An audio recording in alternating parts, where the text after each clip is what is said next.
ಮಹಾಲಕ್ಷ್ಮಿ ಮದುವೆ ಸೋಮವಾರದಿಂದ ಶನಿವಾರ ಸಂಜೆ 6:30ಕ್ಕೆ ನಿಮ್ಮ ಸನ್ ಉದಯದಲ್ಲಿ.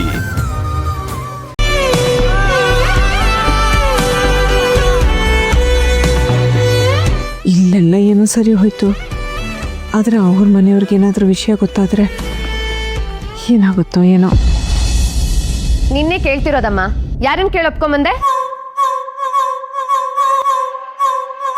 ಅಮ್ಮ, ದೇವಸ್ಥಾನದಲ್ಲಿ ಮದ್ವೆ ಮಾಡೋಣ ಅಂತ ಯಾರನ್ನ ಕೇಳಿ ಒಪ್ಕೊಂಬಂದೆ ಅಂದೆ.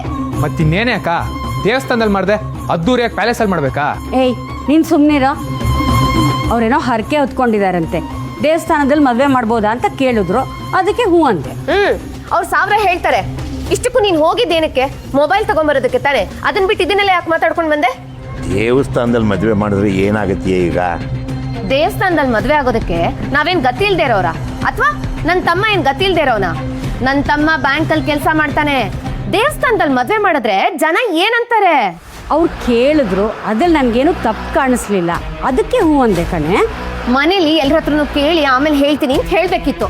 ಅದನ್ನ ಬಿಟ್ಟು ನೀನ್ ಒಬ್ಳೆ ಹೇಗೆ ಡಿಸೈಡ್ ಮಾಡಿದೆ? ಹಾಗಾದ್ರೆ ನಾನು ಈ ಮನೇಲಿ ಯಾವ ಕಾರಣಕ್ಕಿರ್ಬೇಕು?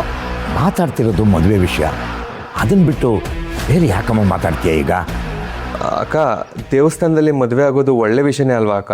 ಓ, ಹಾಗಾದ್ರೆ ನಾನೇ ಕೆಟ್ಟವಳು. ನಾ ಹೇಳೋದೆಲ್ಲ ಕೆಟ್ಟ ವಿಷಯ ಅಲ್ಲ?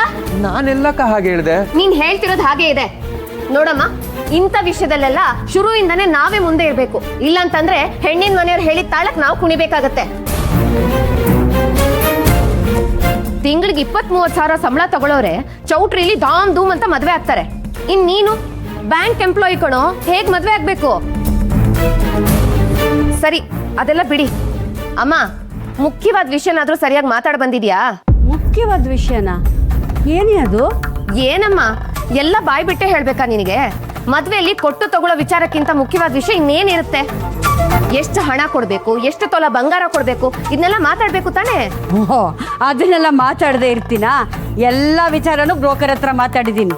ಗೊತ್ತಿತ್ತು, ನನಗ್ ಗೊತ್ತಿತ್ತು ನೀನ್ ಬೇಕಾಗಿರೋದನ್ನೆಲ್ಲ ಬಿಟ್ಟು ಬೇಡದೇ ಇರೋದನ್ನೆಲ್ಲ ಮಾತಾಡ್ಕೊಂಡು ಬಂದಿರ್ತೀಯ ಅಂತ. ಅಲ್ಲಮ್ಮ, ಹುಡುಗಿಗೆ ಎಷ್ಟು ತೊಲ ಬಂಗಾರ ಹಾಕ್ತಾರೆ ಅಂತ ನಾದ್ರೂ ಕೇಳ್ಕೊಂಡ್ ಬರ್ಬೇಕಿತ್ತು ತಾನೇ? ಅವ್ರ ಅನುಕೂಲಸ್ತ್ರೆ ಕಣೆ, ಚೆನ್ನಾಗೆ ಹಾಕ್ತಾರೆ ಅಂತ ನಂಬಿಕೆ ಇದೆ ನಂಗೆ.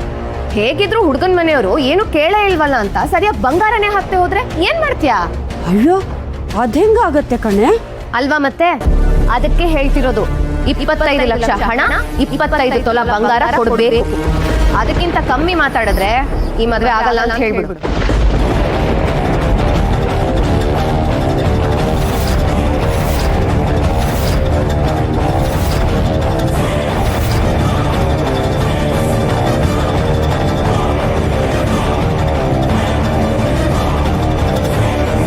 ಅಯ್ಯೋ, ಇದೇನಿದು?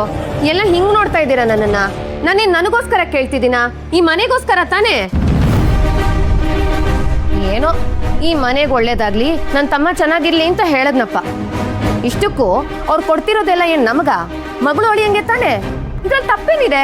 ತ್ರಿಪುರ, ನಾಳೆ ನಿನ್ನ ತಂಗಿ ಮದುವೆ ಆಗಬೇಕು, ಗಂಡನ ಕಡೆಯವರು ಇದೇ ಥರ ಕೇಳಿದ್ರೆ ಕೊಡ್ತೀಯ ನೀನು? ಅಯ್ಯೋ, ಅದನ್ನೆಲ್ಲ ಆಮೇಲೆ ನೋಡ್ಕೊಂಡ್ರಾಯ್ತು, ನೀನ್ ಸುಮ್ನಿರಪ್ಪ. ಅಕ್ಕ, ಅದಕ್ಕೆ ಅರ್ಜೆಂಟ್ ಏನಿದೆಯಕ್ಕ? ಮದುವೆ ಆದ್ಮೇಲೆ ನಿಧಾನಕ್ಕೆ ಮಾತಾಡ್ಬೋದಲ್ವಾ? ಏನಮ್ಮ ಇವನು ಮದ್ವೆ ಮುಗಿದ್ಮೇಲೆ ಏನಂತ ಮಾತಾಡ್ತೀಯ? ಅದೆಲ್ಲ ಸರಿ ಹೋಗಲ್ಲ. ನಡಿಯಮ್ಮ, ನಾವ್ ಈಗಲೇ ಹೋಗಿ ಮಾತಾಡ್ಕೊಂಡ್ ಬರೋಣ. ಅಕ್ಕ, ಒಂದ್ ನಿಮಿಷ. ಇವಾಗ ಏನು ಈ ವಿಚಾರ ಎಲ್ಲ ಮಾತಾಡ್ಬೇಕು ತಾನೆ? ನಾಳೆ ನಾನೇ ಹೋಗಿ ಮಾತಾಡ್ಕೊ ಬರ್ತೀನಿ. ಯಾಕೆ ನಾನು ಹೋಗಿ ಮಾತಾಡ್ಕೊಂಡ್ ಬಂದ್ರೆ ತಪ್ಪಾ? ತಪ್ಪು ಅಂತ ಏನಿಲ್ಲ ಅಕ್ಕ, ನೀನು ಇವಾಗ ಹೋಗಿ ಮಾತಾಡಿ ಸುಮ್ಮನೆ ಏನಾದರೂ ಸಮಸ್ಯೆ ಆದ್ರೆ ಅಂತ. ನಿನಗೂ ಹಾಗೆ ಅನ್ಸುತ್ತಮ್ಮ? ಅವಳು ಮಾತಾಡಿದ್ರೆ ಏನೋ ಸಮಸ್ಯೆ ಆಗುತ್ತೆ? ಸಮಸ್ಯೆ ಅಂತಲ್ಲ, ಇಷ್ಟೊಂದು ಅವಸರದಲ್ಲಿ ಹೋಗಿ ಮಾತಾಡೋ ಅನಿವಾರ್ಯತೆ ಏನಿದೆಯಮ್ಮ? ನಿನಗಿದೆಲ್ಲ ಅರ್ಥ ಆಗಲ್ಲ ಕಣೋ. ಅಮ್ಮ ಬಾಮ್ಮ ಹೋಗೋಣ. ನಾಳೆ ನಾನು ಹೋಗಿ ಮಾತಾಡ್ಕೊಂಡ್ ಬರ್ತಿದ್ದೀನಿ ಅಂತ ಹರಿ ಹೇಳ್ತಿದ್ದಂತಾನೆ.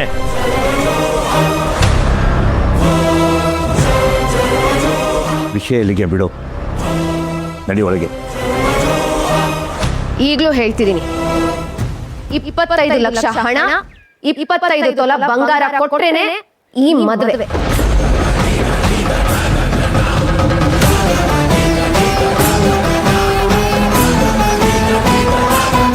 ಒಳಗೆ ಹೋಗ್ರ.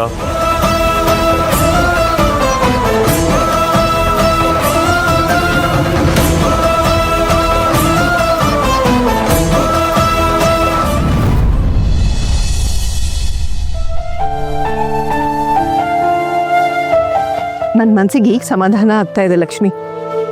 ಆ ದೇವಿ ಕೃಪೆ ನಮಗೆಲ್ಲ ಒಳ್ಳೇದೇ ಆಗ್ತಾ ಇದೆ. ನೀನೊಂದು ಒಳ್ಳೆ ಮನೆಗೆ ಸೊಸೆಯಾಗಿ ಹೋಗ್ತಾ ಇದೀಯಾ. ನನಗೂ ಒಂದು ಚಿಕ್ಕ ಭಯ ಇತ್ತು ಅಮ್ಮ. ಅವ್ರ ಮನೆಯವರೆಲ್ಲ ಒಳ್ಳೆಯವರು ಅಂತ ಗೊತ್ತಾದ್ಮೇಲೆ ನಿರಾಳ ಅನ್ನಿಸ್ತು. ನಾನು ಹಾಕಿರೋ ಕಂಡೀಷನ್ ಬೇರೆ ಯಾರೇ ಆಗಿದ್ರು ಒಪ್ಕೋತಿರ್ಲಿಲ್ಲ ಅನ್ಸುತ್ತೆ. ಅವ್ರಾಗಿದ್ದಕ್ಕೆ ಒಪ್ಕೊಂಡ್ರು. ಅವ್ರು ಮಾತ್ರ ಅಲ್ಲ, ಅವ್ರ ಮನೆಯವರು ಒಪ್ಕೊಂಡಿದ್ದಾರೆ ನೋಡು. ಇವಾಗ ನೋಡು, ದೇವಸ್ಥಾನದಲ್ಲಿ ಮದುವೆ ಮಾಡ್ಕೊಡ್ತೀವಿ ಅಂದರೆ ಅದಕ್ಕೂ ಓಕೆ ಅಂದಿದ್ದಾರೆ. ನಿಜ ಕಣೆ. ಅದು ಅಲ್ಲದೆ ಅಮ್ಮ, ಅವರು ಬ್ಯಾಂಕಲ್ಲಿ ಕೆಲಸ ಮಾಡೋದು. ಬೇರೆ ಯಾರೇ ಆಗಿದ್ರು ವರದಕ್ಷಿಣೆ ಅಂತ ಒಂದು 10 ಲಕ್ಷ ದುಡ್ಡು, 10 ತೊಲ ಬಂಗಾರ ಆದರೂ ಕೇಳಿರ್ತಿದ್ರು.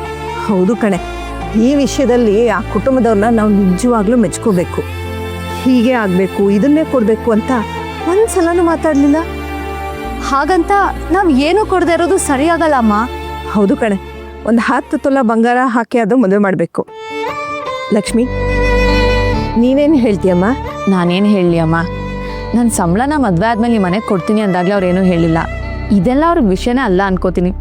ನಿನ್ನಿಷ್ಟ ಅಮ್ಮ, ನಿನ್ಗೇನು ಅನ್ಸುತ್ತೋ ಅದನ್ನ ಮಾಡು.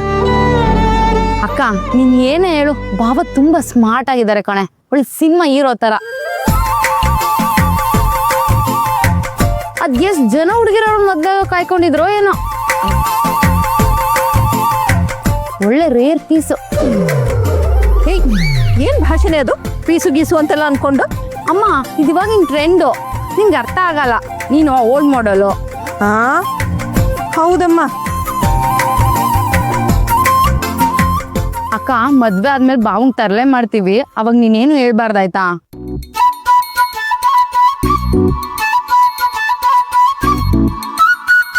ಈ ಸಂಬಂಧ ಫಿಕ್ಸ್ ಆದಾಗಿಂದ ನನ್ನ ಮನಸ್ಸಿಗೆ ಎಷ್ಟು ಸಮಾಧಾನ ಆಗ್ತಾ ಇದೆ. ಇದಕ್ಕೆ ಕಾರಣ ಯಾರು ಅಂತ ಗೊತ್ತಾ? ಯಾರು? ಬ್ರೋಕರು. ಮತ್ತೆ ಶುರು ಮಾಡಬೇಡಿ ನೀವಿಬ್ರು ತರಲೆನಾ. ಇದಕ್ಕೆಲ್ಲ ಕಾರಣ ಆ ನಮ್ಮನೆ ದೇವರು ಚಾಮುಂಡಿ. ನಾಳೆನೇ ನೈವೇದ್ಯ ಮಾಡಿಕೊಂಡು ದೇವಸ್ಥಾನಕ್ಕೆ ಹೋಗಿ ಪೂಜೆ ಮಾಡಿಸ್ಕೊಂಡು ಬರೋಣ. ಅಮ್ಮ, ನೈವೇದ್ಯನಾ? ಹೌದು ಕಣೆ ಲಕ್ಷ್ಮಿ, ನಿನ್ನ ಮದುವೆ ಸೆಟ್ ಆದರೆ ಅನ್ನಪ್ರಸಾದನ ಮಾಡಿಸ್ತೀನಿ ಅಂತ ಹರಕೆ ಹೊತ್ತಿದ್ದೆ. ಮದ್ವೆ ಆದ್ಮೇಲೆ ಹೋಗ್ಬೋದಲ್ವಮ್ಮ? ಅಷ್ಟೊಂದು ಅರ್ಜೆಂಟ್ ಏನು? ಓ, ಜೋಡಿಯಾಗಿ ಹೋಗ್ಬೇಕು ಅಂತ ಅಲ್ವಾ ಅಕ್ಕ ನಿನ್ ಪ್ಲಾನು? ಏಯ್, ನೀವಿಬ್ರು ಸುಮ್ಮನಿರ್ರೆ. ಹೌದು ಕಣೆ, ಮದುವೆಗೆ ಮೊದಲೇನೆ ಹೋಗಿ ಬರಬೇಕು. ಮದುವೆ ಆದ್ಮೇಲೆ ಹೋಗೋದು ಇದ್ದಿದ್ದೆ. ಅದಕ್ಕೆ ನಾಳೆನೇ ಹೋಗಿ ಹರಕೆ ತೀರಿಸ್ಬಿಟ್ಟು ಬರೋಣ. ಸರಿ ಅಮ್ಮ.